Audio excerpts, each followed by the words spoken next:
Cardiac monitor থেকে শুরু করে ভেন্টিলেটর, শিশু বিভাগের ওয়ার্মার থেকে শুরু করে বিভিন্ন পরীক্ষা নিরীক্ষার জন্য প্রয়োজনীয় প্রোব, বিদেশি সংস্থার দামি দামি যন্ত্রপাতি খারাপ হয়ে যাচ্ছে দ্রুত, এবং খারাপ হয়ে যাওয়া যন্ত্র পরীক্ষা করতে গিয়ে দেখা যাচ্ছে সেই যন্ত্রের মধ্যে, বিদেশি যন্ত্রের মধ্যে লাগানো রয়েছে দেশীয় সংস্থার তৈরি নিম্নমানের সস্তার যন্ত্রাংশ। বিষয়টির গুরুত্ব উপলব্ধি করে একাধিক বিভাগীয় প্রধান এবং চিকিৎসকদের তরফে লিখিত অভিযোগ জানানো হয়েছে হাসপাতাল কর্তৃপক্ষের কাছে। ঘটনাস্থল কলকাতা মেডিকেল কলেজ।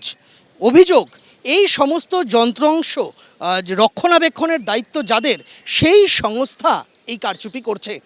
যখন বিভিন্ন প্রয়োজনে এই সংস্থার আধিকারিকদের ডেকে পাঠানো হয় রক্ষণাবেক্ষণের জন্য, তারা কাজ করে যাওয়ার কয়েকদিনের মধ্যেই দেখা যায় যন্ত্র আবারও খারাপ হয়েছে, এবং তারপর বিষয়টি নজরে আসে, এমনটাই অভিযোগ সামনে আসছে।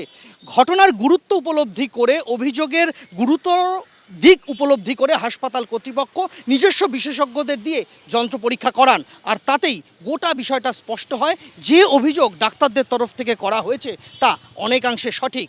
গোটা বিষয়টা স্বাস্থ্য ভবনকে জানিয়েছে কলকাতা মেডিকেল কলেজ কর্তৃপক্ষ।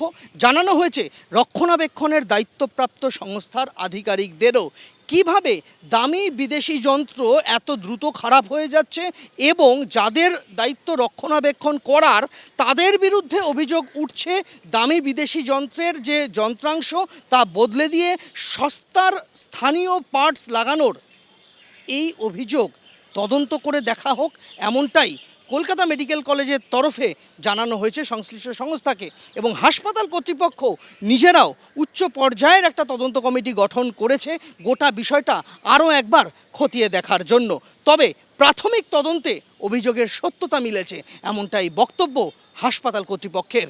স্বাস্থ্য দপ্তর এই অভিযোগ পাওয়ার পর এখন কী পদক্ষেপ নেয় সেটাই দেখার। কেননা রাজ্যের সমস্ত সরকারি মেডিকেল কলেজ হাসপাতালগুলির যা যা যন্ত্রপাতি রয়েছে তার সিংহভাগের রক্ষণাবেক্ষণের দায়িত্ব একটিমাত্র সংস্থাকেই টেন্ডার মারফত দেওয়া হয়েছে। তাই কলকাতা মেডিকেল কলেজ হাসপাতালে ওই সংস্থার বিরুদ্ধে যে অভিযোগ উঠছে, সে ধরনের ঘটনা অন্যান্য জায়গাতেও ঘটছে কিনা তার খোঁজ কে নেবে সেটাই খতিয়ে দেখা উচিত, এমনটাই বলছেন বিশেষজ্ঞরা। সন্দীপন গুপ্তর সঙ্গে সন্দীপ সরকার, এবিপি আনন্দ, কলকাতা।